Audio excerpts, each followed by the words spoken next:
안녕하세요. 오늘은 웨슬리 설교 가운데 산상수훈의 말씀 세 번째 말씀을 함께 공부하게 되었습니다.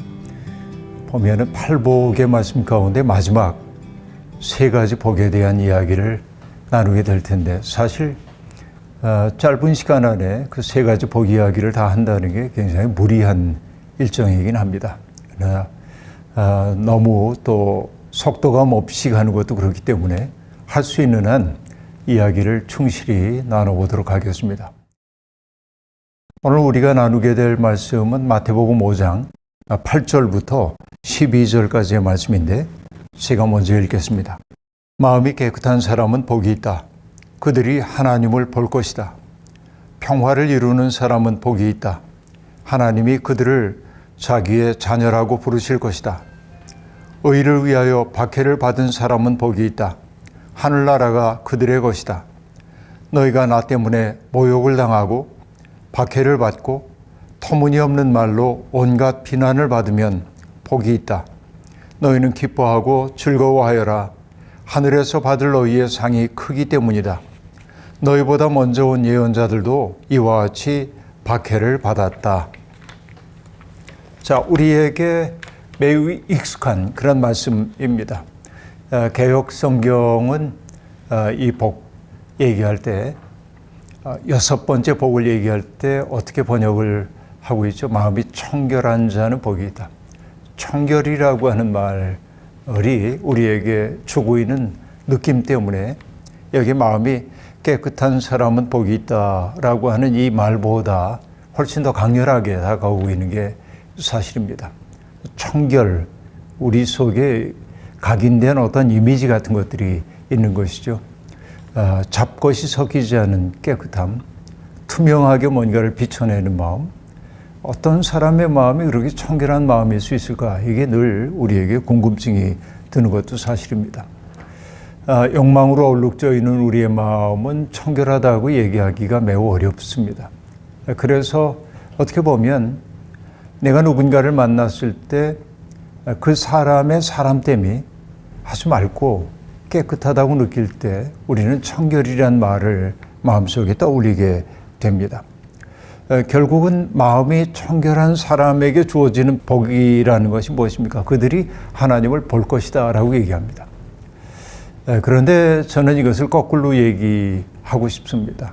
마음이 청결한 사람을 만나고 나면은 우리가 하나님을 본 듯한 느낌이 든다, 그렇게도 말할 수 있겠습니다.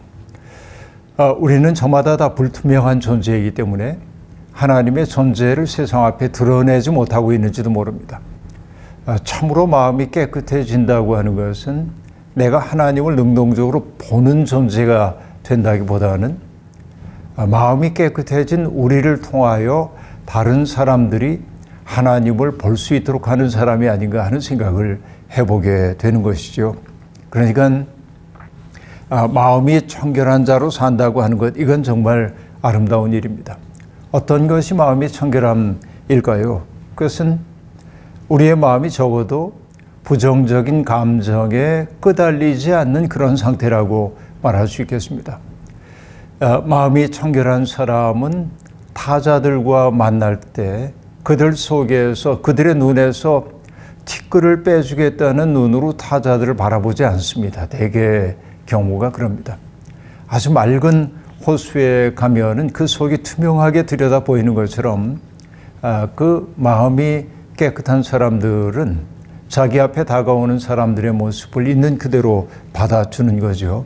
그러니까 부정적인 감정에 끄달리지 않은 사람들 뿐만 아니라 몸과 마음이 더러운 정욕에 따라 살지 않는 그런 마음도 마음이 청결한 자라고 얘기할 수 있겠습니다. 그런데 그런 청결함은 어떻게 얻어질까요? 우리가 마치 창문을 닦는 것처럼 내 마음을 닦고 또 닦고 그러면 청결해질 수 있을까요? 예, 적어도 그런 노력이 필요한 것은 분명합니다. 그런 의도적인 노력조차 없이 살고 있는 것이 우리들의 모습이라고 생각되기 때문에 그렇습니다. 그러니까 우리는 내 마음에 먼지가 끼지 않았는가 늘 돌아보고 닦아내야 할 필요가 있습니다. 마치 생텍쥐페리의 어린 왕자에서 자기 별에 살고 있었던 어린 왕자가 매일 화산의 분화구를 청소해 줘야 하는 것처럼 우리의 마음도 날마다 청소해 주지 않으면은 나중에 그것이 폭발력을 갖고 터져 나올 수도 있기 때문에 우리 마음을 자꾸만 닦아내야 하는 것이죠. 그러나 우리가 경험해 봐서 압니다마는 나 스스로가 닦는다고 닦지만 닦여지지 않는 부분들이 남아있게 마련이고 나는 언제나 불투명한 존재로 남아있음을 경험하곤 합니다. 그것을 철저하게 깨닫는 사람이 결국 뭐 하는 거죠? 앞서서 얘기했던 슬퍼하는 사람이죠. 애통하는 사람이죠.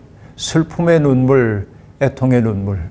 내가 나 자신을 어떻게 해볼 수 없다고 하는 그 마음속에 내가 당도하게 될 때 비로소 하나님의 은혜가 우리 속에 다가와서 우리를 맑게 씻어주는 것이죠.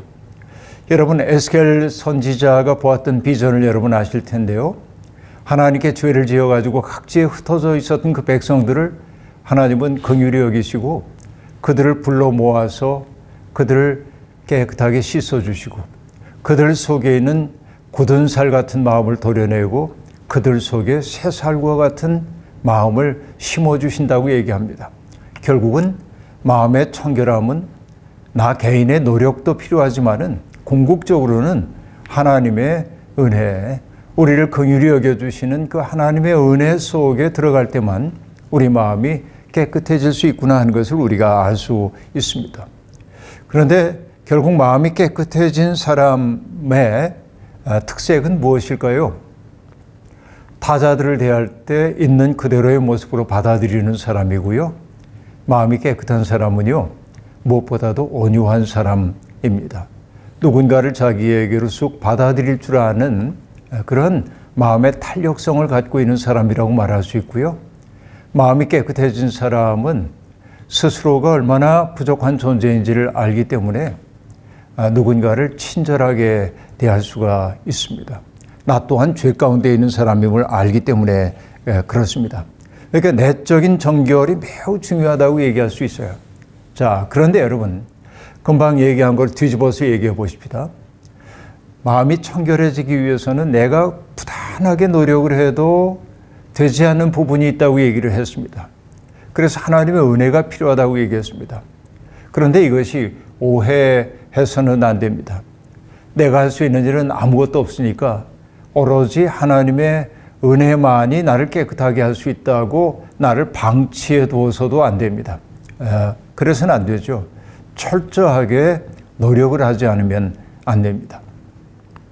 바울 사도가 스스로 정결하게 살려고 애를 썼지만은 결국은 자기 속에 있는 내면의 죄의 법이 자기를 이끌어가고 있다고, 죄로 이끌어간다고 고백했던 것은 자기와 치열하게 싸웠던 사람만이 할 수 있는 말입니다. 그래서 그는 정말 하나님 앞에서 이 사망의 몸에서 나를 구원할 자가 누구냐고 절실하게 물을 수밖에 없었습니다. 자기 한계에 직면했던 거죠. 거기에 이르기 위해서는 철저한 자기 닦음이 필요하다고 말할 수 있겠습니다. 그러니까 과거에 부끄러웠던 삶과 단호히 결별하기 위한 의지적 노력 또한 필요하다라고 하는 얘기입니다. 그러니까 때때로 내 마음을 닦기 위해서는 금식을 해야 할 때도 있고 또 기도를 열정적으로 해야 할 때도 있습니다. 그런가 하면은 나 스스로가 내 마음을 정화할 수 없다고 느낄 때 나를 도와줄 수 있는 누군가를 찾아가서 나를 좀 도와달라고 얘기할 수도 있어야 합니다. 그렇죠? 영적으로 나를 이끌어줄 수 있는 사람을 거울 삼아서 나를 자꾸만 돌아볼 필요도 있는 것이죠. 그래요. 이렇게 부단히 노력하게 될 때 우리 마음은 조금씩 맑아질 거라고 얘기할 수 있겠습니다. 그러면 마음이 깨끗해진 사람의 눈에 보이는 것은 무엇일까요? 마음이 깨끗해지면요, 온 세상 만물 속에 깃들여 있는 하나님의 숨결을 느낄 수 있는 사람이 된다고 웨슬리는 그렇게 얘기하고 있습니다. 만물 속에 깃들여 있는 신성함을 바라볼 뿐만 아니라 그 속에 깃들여 계신 하나님의 마음을 읽을 줄 아는 사람이 된다는 것이죠. 그리고 그뿐만 아닙니다. 세상 만물 속에 깃들여 있는 하나님의 모습을 볼 뿐만 아니라 하나님이 거룩한 백성이 되라고 우리에게 주셨던 온갖 규례 속에 담겨있는 하나님의 마음을 알아차리기 시작한다. 그렇게 말합니다. 우리가 큰 회중으로 모여 있을 때든지 아니면은 홀로 지내기 위해서 골방 속에 들어가 있을 때든지 아니면은 말씀을 연구할 때라든지 아니면 성찬에 참여할 때라든지 그 모든 때 우리는 하나님의 모습을 보게 된다고 얘기하고 있습니다. 그러니까 이 세상에 존재하는 모든 것이 하나님과 무관한 것이 없음을 알아차리기 때문에 그의 삶의 모습은 조심스러울 수밖에 없고 그리고 뭔가를 아낄 수밖에 없는 삶이다. 이렇게 말할 수 있겠습니다. 사실 여러분 금방 제가 얘기했던 그것은 제 신학에 저의 신앙에 매우 중요한 요소이기도 합니다만은 근데 이게 그 웨슬리가 바로 이런 얘기를 하고 있다는 게 몇백 년 전의 뿐인데 이 말을 하고 있다는 게 제게는 굉장히 놀랍게 받아들여지고 있고 웨슬리는 그런 의미에서 몇백 년 전의 사람이 아니라 지금도 우리에게 다가와서 진리의 말씀을 들려줄 수 있는 매우 소중한 분이라는 생각이 듭니다. 우리의 삶이 이렇게 맑고 깨끗한 삶이 되었으면 좋겠고요. 그러기 위해서는 하나님의 은혜에 대한 사모함이 우리에게 있어야 하고 그분이 해주시는 일이지만은 그렇다고 해서 목정밭처럼 변해버린 우리의 마음을 그냥 방치해서는 안 되고 그것을 맑게 닦아내기 위해 애쓰고 또 애를 쓰지 않으면 안 됩니다. 결국 그런 닦음을 통해 우리가 당도하게 되는 세상이 얼마나 신비한 곳인지 세상이 얼마나 놀라운 그 은혜로 우리에게 다가오는지 지금 내 곁에 있는 사람들도 정말 얼마나 소중한 존재인지 이것을 이제 깨닫게 되는 거죠. 바로 그것이 하나님을 본다고 하는 말 속에 담겨있는 의미가 아닌가 생각해 봅니다. 마음이 청결한 자가 하나님을 볼 것이라고 얘기하는데 하나님의 모습이 어떻다고 본다기보다는 온 세상에 깃들여 있는 하나님의 숨결을 보는 사람이 된다는 말 아니겠어요? 이 마음이 깨끗한 자의 복을 우리가 누릴 수 있으면 좋겠습니다. 그 다음에 봐야 될 것이 이제 평화를 이루는 사람이 복이 있다라고 말하는 복이죠. 평화를 이루는 사람을 가리켜서 그들이 받는 복이 뭐예요? 하나님께서 그들을 자기의 자녀라고 부르실 것이다. 이렇게 얘기하고 있습니다. 그래요. 이제는 우리가 정말 마음이 깨끗해진 사람으로 어떻게 살아야 하는지에 대한 가르침이라고 볼 수 있습니다. 화평하게 하는 사람, 평화를 만드는 사람, 그 사람은 어떤 사람입니까? 자기의 삶의 어떤 순간에도 불화를 빚어내지 않기 위해 애를 쓰는 사람이라고 말할 수가 있겠습니다. 사실 이 평화라고 하는 말은 많은 설명이 필요한 말이기도 합니다만은 저는 평화의 시작을 아주 소박한 데서부터 시작되어야 한다고 생각을 하는데요. 고를 평자와 조화로울 화자를 쓰잖아요. 평화라고 하는 말이. 그러니까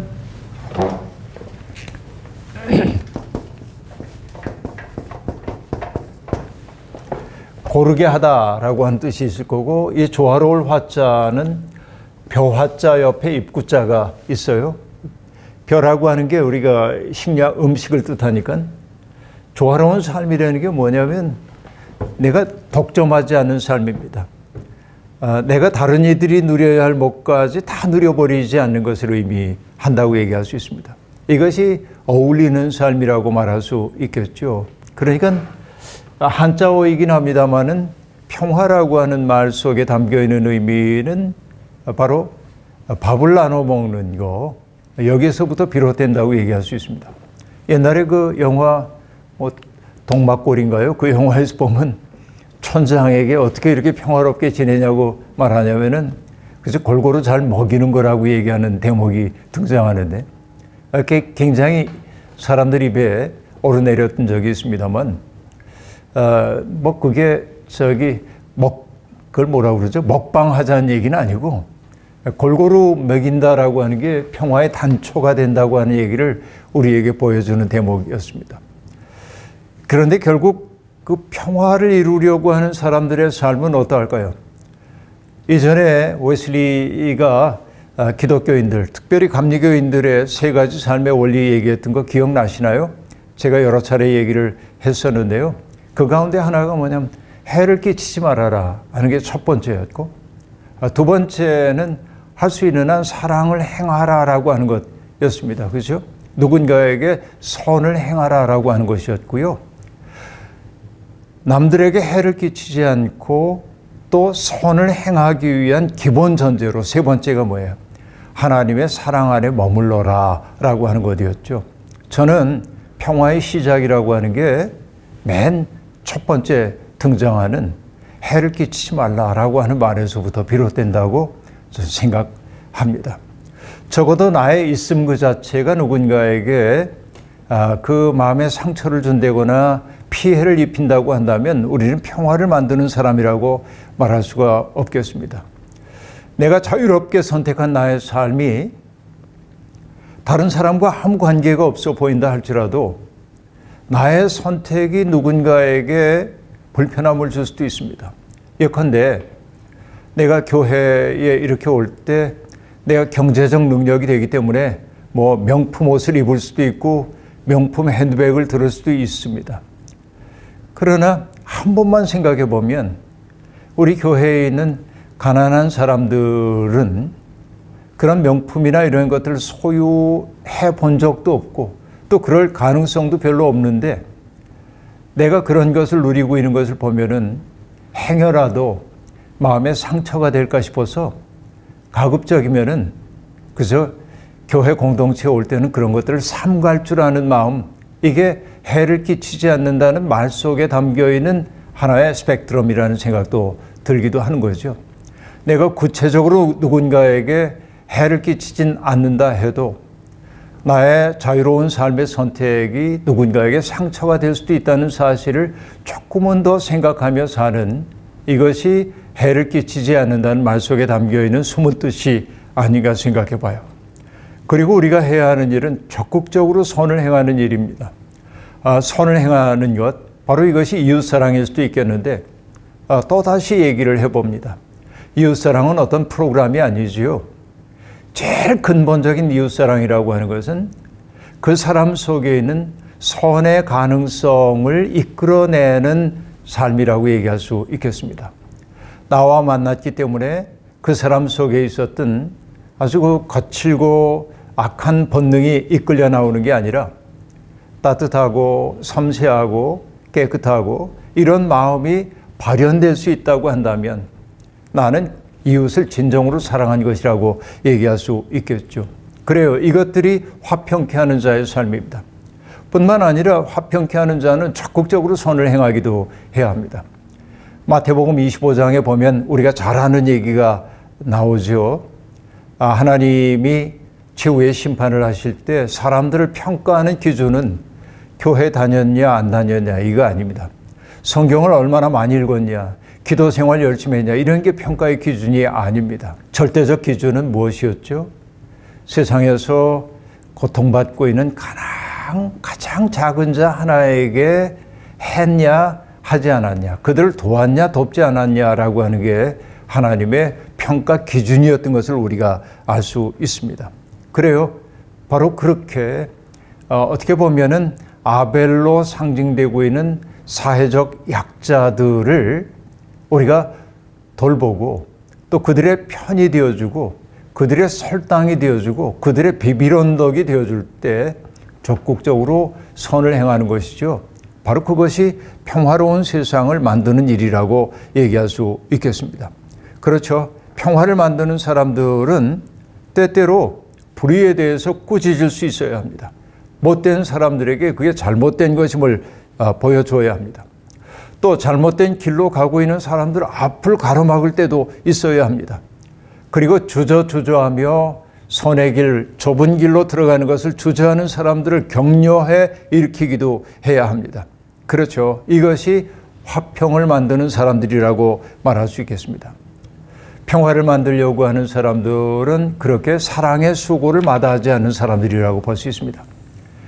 우리가 그렇게 살 때 비로소 우리는 하나님의 자녀들이라고 하는 복을 누리게 될 것이라고 성경은 얘기해주고 있습니다.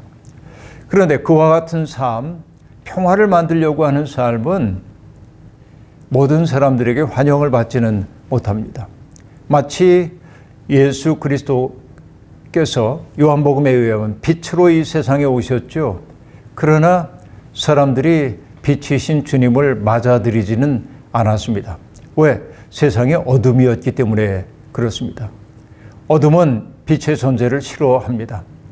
그 때문에 예수님은 제자들에게도 말씀하셨습니다. 너희들이 세상에서 환난을 당할 것이라고 얘기합니다. 왜? 평화를 만드는 사람, 예수의 길을 걷는 사람들은 기존 질서가 만들어놓은 그 틀 속에 속하지 않은 사람이기 때문에 그렇습니다. 길들여지지 않는 사람은 기존 체제 입장에서는 불편한 사람입니다. 자기들의 허위의식을 폭로하는 존재로 보이기 때문에 그렇습니다. 그렇죠. 빛은 아름다운 것이지만 빛을 갈망하는 사람들에게 빛은 아름답지만 어둠 속에 머물기를 좋아하는 사람들에게 빛이라고 하는 것은 언제나 불편함이라고 볼 수 있습니다. 그 때문에 진리를 따라 살려고 하는 사람들은 언제나 모욕을 받고 박해를 받을 수밖에 없습니다. 주님은 바로 그 얘기를 들려주고 있는 것입니다. 팔복, 우리는 복 그러면은 박해도 없고 모욕도 없고 아주 그 어둠이 없는 밝음만을 생각하지만은 팔복의 마지막이 주님의 뜻을 행하려고 하다가 박해를 받고 모욕을 당하는 사람들이 복이 있다는 말로 끝난다는 것이 의미심장합니다. 주님은 한 번도 그 제자들에게 나를 믿고 따르면 다 잘 될 것이라고 말한 적이 없습니다. 바울 사도 역시 마찬가지입니다. 우리가 그리스도로 말미암아 복을 받게도 되겠지만은 고난도 겸하여 받을 것이라고 정직하게 얘기했습니다. 이것이 하나님의 뜻대로 살려고 하는 사람들의 보편적 운명이라고 말할 수 있겠습니다. 세속에 물들지 않는 사람들, 그렇죠. 삶을 통하여 어둠 속에 속해 있는 사람들이 어둠임을 폭로하는 사람들, 그들은 세상에서 모욕받고 박해를 받을 수밖에 없습니다.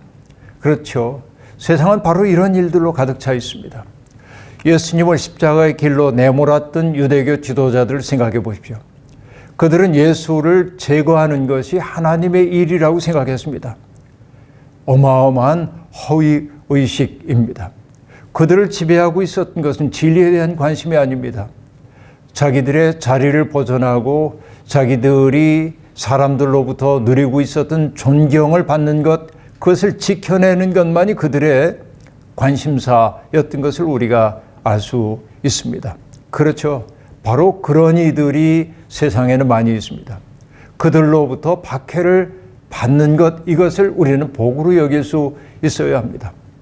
박해를 받지 않는 신앙, 이것은 어떻게 보면 물에 물 탄 듯 술에 술 탄 듯 하기 때문이 아닌지 돌아볼 필요가 있겠다 하는 얘기입니다.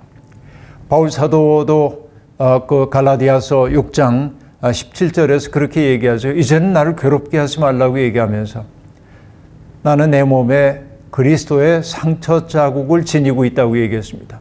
그렇죠. 그리스도를 따르려다가 받은 상처 자국이 내게 있다고 얘기를 했습니다. 바로 이것이 진정한 복 아니겠습니까? 초대교회 사도들 또한 마찬가지였습니다. 공의에 끌려갔다가 협박을 받고 매를 맞고 풀려났을 때 그들이 했던 말 기억하시죠? 사도행전에 나오는 얘기. 그 이름을 위하여 능욕받기에 합당한 자로 자가 된 것에 대해서 기뻐했다고 얘기하고 있습니다. 바로 이것이 복입니다. 영혼의 세계에 속한 복이라고 말할 수 있겠습니다. 자, 이런 우리 그 삶 속에 우리들이 나아가야 할 텐데요. 결국은 이런 그 삶이 우리에게 있겠는가 하는 생각을 해봅니다. 오늘날 기독교 신자들의 삶은 어떠합니까? 오늘 세 가지 복의 얘기를 했는데 과연 마음이 청결한 자의 복을 누리고 있는지요? 달리 얘기해 봅니다. 믿지 않는 사람들이 우리를 바라보면서 저 사람이 사는 모습을 보니까 정말 하나님이 계셔라고 말하고 있는지 돌아봐야 할 필요가 있습니다. 우리는 평화를 만드는 사람인지 돌아봐야 하겠습니다. 내 이익을 확보하기 위해서 항상 그 관심을 먼저 갖고 있으면 우리는 불화를 만드는 사람이 될지언정 평화를 만드는 사람이 될 수가 없겠죠. 그러니까 결국 우리가 평화를 만드는 사람이 된다고 하는 것은 많이 사랑하는 사람이 되는 겁니다. 사랑이라고 하는 것은 타자들을 유익하게 하기 위해 나의 욕심을 내려놓을 줄 아는 게 사랑이겠죠. 사랑의 사람이 아니면 평화를 만들 수가 없습니다. 평화를 만드는 사람들이라야 비로소 하나님의 자녀들이라고 일컬음을 받게 될 겁니다. 그 길을 걷다 보면 우리들 고난도 받게 될 겁니다. 모욕도 받을 겁니다. 그렇죠. 그 고난과 모욕조차도 복으로 우리가 받아들일 수 있는 마음의 여백이 있겠는가 생각해 봅니다. 여러분, 함석헌 선생님이 썼던 장편시가 하나 있는데요. 흰손이라고 하는 장편시가 있습니다. 그 시 너무 길기 때문에 여러분께 다 읽어드릴 수가 없는데요. 그러니까 함 선생님은 마지막 심판 자리 그것을 머릿속에 그려보고 있습니다. 멀리서부터 머리를 조아리면서 걸음마다 떨며 부르는 소리가 들려옵니다. 감사와 찬송을 드리옵니다. 영광과 존귀를 세세에 드리옵니다. 죽을 죄인들 아무 공로 없사오나 우리 주 예수 흘린 피 믿습니다. 모든 죄 대속해 주심 힘입어 의롭다 해 주심 얻을 줄 알고 옵니다. 그렇게 많은 사람들이 열을 지어 하나님 앞에 나옵니다. 그러자 하나님이 그들을 이렇게 맞아들입니다. 그리고 내 손을 내밀어 보라고 얘기합니다. 근데 그 손은 깨끗한 흰 손이에요. 하나님이 화를 내며 얘기합니다. 이놈들아, 내 아들의 피를 가지고 와. 너 위에 흘린 내 아들의 산피, 영원한 산피, 짐승의 피도 안 됐다 했건들 하물며 그림 가지고 될 일이냐? 그러니까 우리가 주님 앞에 가지고 가야 될 것은 믿습니다라고 하는 말이 아니라 주님의 피가 도는 사람으로 살았던 그 손을 가지고 가야 한다는 거예요. 내가 정말 그 피를 마셨다고 한다면 그 피 내 속에 있을 것 아니냐. 그리고 하나님이 책망하십니다. 피는 한 방울 아니 묻고 표지만 든 흰손. 아니 흘려서 아니 묻었구나. 내 피 흘릴 맘 한 방울 없어. 그저 남더러 대신 흘려 달래 살고 싶더냐라고 얘기를 하고 있습니다. 그렇습니다. 우리가 정말로 예수를 믿는다고 하는 것은 바로 예수의 피가 내 속에 감들어와서 예수의 마음으로 살아가는 그 삶, 그러다가 박해도 받고 모욕도 받지만은 그것을 영광으로 여길 줄 아는 그 마음이 아니겠습니까? 이것이 팔복이 우리에게 주는 복이 아닌가 생각해요. 우리도 이런 아름다운 복을 누리는 사람이 될 수 있으면 좋겠습니다.